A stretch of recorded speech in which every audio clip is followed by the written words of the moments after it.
If you love Baltimore sports, you'll love WNST.net. In 1997, we're in a situation this year, Ripken, Anderson, Mussina. Right. Option years, these are obviously the three most popular players of your era of ownership of this team. I would say that in a big way, as much as we'd like to say Brooks Robinson, Jim Palmer, these fellas are icons in their own era, they didn't have 3.5 million people out watching baseball games. They weren't broadcast on every news organization every night, and they weren't paid $5, $6, $7, $10 million a year the way these three guys are. You're at a crossroads with the organization as far as what you're going to say to guys who've been loyal to the organization in Ripken, in Anderson, and in Mussina. And to the public, you're hardlining these guys. And Mussina's a guy that just watching Alex Fernandez get $35 million over a 5-year deal. I think you would agree Mussina's a better pitcher than Alex Fernandez on his worst day. We're talking about a 3-time All-Star. We're talking about Alex Fernandez, a guy who's never pitched an All-Star game. I think Brady Anderson, obviously you don't want to sign him when the stock's high because 50 home runs is something that may never happen again. And the Ripken situation with the age and with what all the man has done for this community, there are issues there. For you as an organization, is it more important to keep fiscal responsibility or to save face with the community if at the end of this year, Ripken's the only one left standing, and Brady Anderson's in an Indians uniform and Mussina's in an Angels uniform, or whatever the situation might be? But it appears to the people, and you don't have to throw the money around that Hazenga threw around for Fernandez. We're not even saying that's smart. We're not saying what Reinsdorf did with Bell was smart. But for these three guys, this community has a hold and a grasp on Brady Anderson, Mike Mussina, Cal Ripken, and they want him in a uniform. What are we going to do to make sure that happens? It's a good thing you're not a lawyer in court. Man, it'd take a hell of a long time for you to ask a question. All right, maybe no, that's okay. I'm just joking with it. What's going on with Mussina, Anderson, and Ripken? How about that? Is that better? All right. Now, wait a while. Don't get mad. That's what the judge tells me when I'm in court with him. He says, Angelos, get to the point. I can't wait for this to be over with. I couldn't wait for you to get here, and I can't wait for you to leave. Go ahead. What do we got going on with these three fellas? All right. Now, let me answer your question if I can recall the last 3 paragraphs. Okay. Number one, our goal is to sign Cal Ripken, and we're doing our damnedest. And I think that Cal's going to be an Oriole in 1997, of course, and I expect he'll be an Oriole for a number of years thereafter. Can I interject in here? Can I just jump in right here? With wait a while. I didn't answer your question. Okay, all right, I'm sorry. No, go ahead. It's your program. 4 years. Go ahead. Interject. 4 years. All right. Interject is, what about this reputed dispute you're having with Ron Shapiro?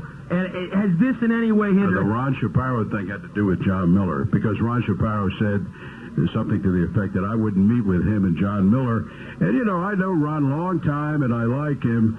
But I think... Do you like him? I do like him. I do like him, but I think his memory's bad. Because it was he and Miller that didn't want to meet. It wasn't me that didn't want to meet, because, as you can see, I'm a very available individual. You want to meet with me, I'll meet you anywhere, and I'll talk to you about anything. I have plenty of time for everybody.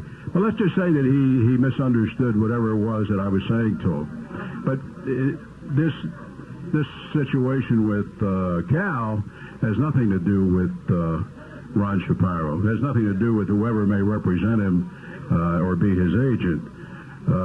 Right now, the offer that's on the table for Cal, if you count this year and the 2 years we've offered him, plus the $2 million buyout if we didn't pick up the 4th year, comes to a total of over $20 million.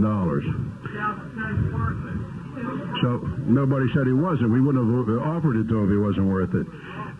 So the point is, we've made him a very substantial offer. If you love Baltimore sports, you'll love WNST.net. And let me tell you about Cal Ripken. As far as I'm concerned, as people say, he is the franchise. He's a tremendous ball player. He's just a great guy. And as I said before, I go to lunch with him frequently, and we talk about all kinds of things. We are really friends beyond being me being in charge of the ball club and him being the star of the ball club. So I suspect that he'll be signed for 97. He is signed for 97, but he'll be here years after, and hopefully forever, as someone recommended just a moment ago. Brady Anderson, Mike Mussina. 2 other guys, while not of Cal's stature, have certainly shown themselves, as you said, to be guys that bleed orange and black. They've said that they will accept less than market rate to stay here. And they basically, through the media, and maybe that's not the way you like to negotiate, have thrown the ball in your court. We want to be here. All right, we're talking to Brady now. That is Pat Gillick, as I'm not talking to him. But we think that we'll sign Brady, and we have every expectation of signing Mussina. So what's happening now is nothing more than the negotiations that have to go on in order for us to keep the ultimate sums that we have to pay, particularly these ball players, within range. I mean, we have to be able to pay what we commit to pay. And our payroll this year, assuming we're going to sign them for the kinds of numbers you've probably been reading about, will exceed, along with the fringe benefits that we have to pay, over $62 million. When you say fringe benefits, you mean incentives? Is that what you mean? I mean, when I say fringe benefits, I'm talking about medical, I'm talking about pension, and all those other benefits that are paid to the ball players, not in hand, but which are put away for their benefit when they retire, when they're sick, and so on. That's real money. There's no question. Oh, yeah. So we've got a $62 million budget this year, and hopefully we're going to sign all three of them, and we'll stay within that budget. Now, as far as signing a Mussina or a Brady Anderson, with opening day being some sort of mythical deadline, I think you would agree in '92 with what happened with Cal Ripken. Not good to negotiate long-term contracts with guys that got to go out and pitch or play center field tonight in a meaningful game in Texas, Milwaukee, be it where it may.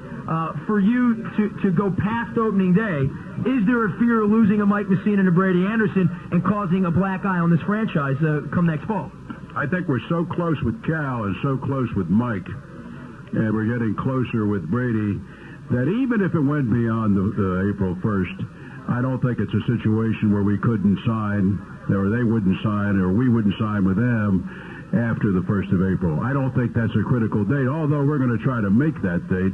But if we don't, it certainly will not mean that we have decided that Cal Ripken or Brady or Mike are not going to be part of the Orioles of the future. All right. Before I go to break, I got one thing that Joe Fant handed me, a slip of paper. And this is the thing that I'm sure will get the biggest draw out of the fans here. I'm wearing an Oriole home jersey here. It says Orioles. I should have worn my road jersey, which also says Orioles. Why not Baltimore? Why not here? Why not now? Let's get this D.C. Mid-Atlantic stigma off. Let's get the gray jerseys out. Let's put Baltimore back on the jerseys the way it was in the old baseball cards when my cousin played the game. When are we going to get this rectified? Are you ready for your answer? I am ready right now. You're on the stand, Angelos. All right, now let me tell you. The Baltimore name was removed from the jerseys. Now, let me tell you when Jerry Huffberger owned the team. It was even removed back before Edward Bennett Williams bought the team. That's something I didn't know, by the way, but I learned it since. But you're going to be the hero that brings it back. I know you got this in you, Pete. Well, I'm going to tell you this. For 1997... that's all I'm saying now. For 1997, you're going to have it back because it's going to say Baltimore 200th anniversary birthday celebration. Come on. Why won't you put Baltimore back on the jerseys? Is there a fear of offending our champagne drinkers down in the nation's capital? Oh, that's all a bunch of newspaper baloney about the champagne drinker. Let me tell you now. Let's settle down here and make some sense. All right.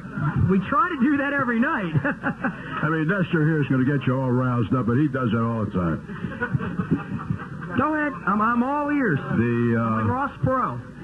We get objections from people on the Eastern Shore to the contention that we should put Baltimore on the jerseys.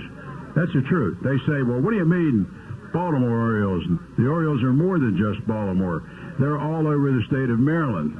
Now, that doesn't take into consideration the people who come to the games from the Washington suburbs, who come from Virginia and so on. And let's face facts, gentlemen, and ladies in particular. You're not going to draw 3,800,000 fans just from the Baltimore suburbs and the Baltimore city. Don't think you can, because you can't do that. It just simply won't happen. The fact that we don't do that, that Huffberger and Williams and we so far haven't put that on the uniforms, is a decision that was made in the sense that they wanted the team to be more of a regional team than a team that was identified by people distances away from Baltimore as strictly a Baltimore team. That it is the Baltimore Orioles, that's the way it's said on television. That's the way it's referred to wherever you look across the United States. But the decision that they made, which we have left uncorrected, to eliminate that word was for the purpose of increasing the draw. You will remember that when Huffberger owned the team, and he had the best Oriole teams in the history of the Orioles so far, that they couldn't draw 1 million fans. There came a time when Williams had the team that they did draw 1.5 million and 2 million, and ultimately over 2 million.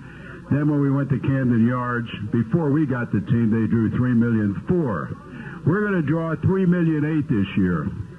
And we're watching very carefully to see what's going to happen with some of the efforts to put a baseball franchise in Washington or in Northern Virginia. And I'm going to tell you straight up, we don't think there should be a baseball franchise in Northern Virginia or in Washington, because you would have a repetition of what you have in Oakland and San Francisco. In Oakland and San Francisco, you have the same kind of population mix you have between Baltimore and Washington. And those two teams kill each other off. Both of those teams drew last year less than 2 million fans. Together, they drew 3 million fans. But because they're so close to each other and they're both part of one metropolitan area, mega metropolitan area, they are literally killing themselves at the gate. Why don't we want to do that? Why don't we're a little bit leery of doing that? We're afraid to tamper with it because those 3,800,000 fans that we're drawing in that beautiful ballpark that's Camden Yards, is talked about throughout the United States, is what enables us to spend $62 million a year to put a team on the field. I don't want to have a baseball team. If you love Baltimore sports, you'll love WNST.net. I don't want to be part of a baseball team that doesn't have the money to go to sign a Mike Mussina for $7 million a year. And you can't, or a Cal Ripken with what he needs to have, and Brady and all the rest of the players. You've got to have big dollars to compete in baseball today. And the reason that name is not on there, I'm not saying it won't be on there. I still run that through my mind, and I'm as tempted to do it as some of you want me to do it. But I'm concerned that if I hurt that gate, and I assure you it isn't that I'm going to hurt my pocketbook, I'm concerned that I would hurt the kind of revenues that we're drawing, which will enable us to make the Orioles, and this is what we hope to do, the #1 team in the American League. And we're pretty close to doing that, believe me. You know, you're an impressive lawyer. You damn near got me sold on this now. Well, good. I'm almost sold on this thing. Not totally, but I'm thinking about it at least. I want you to think of it because it's very important. And I know how you feel. There's nobody in here that feels any stronger about the city or about the state than I do. I think we all share that feeling. But you have to use a little bit of judgment and be careful that you don't sacrifice. And let me say this, I'll get off of this, but let me tell you, in 1997, the Baltimore Orioles will draw more revenues from all of the sources that flow into the coffers than any team in the American League, including the Yankees. Now, what does that mean? That means next year we're going to do even more. And the year after, we're going to do even more than that, because eventually I want to see our team go to New York and kick the crap out of the New York Yankees. I like that. If you love Baltimore sports, you'll love WNST.net.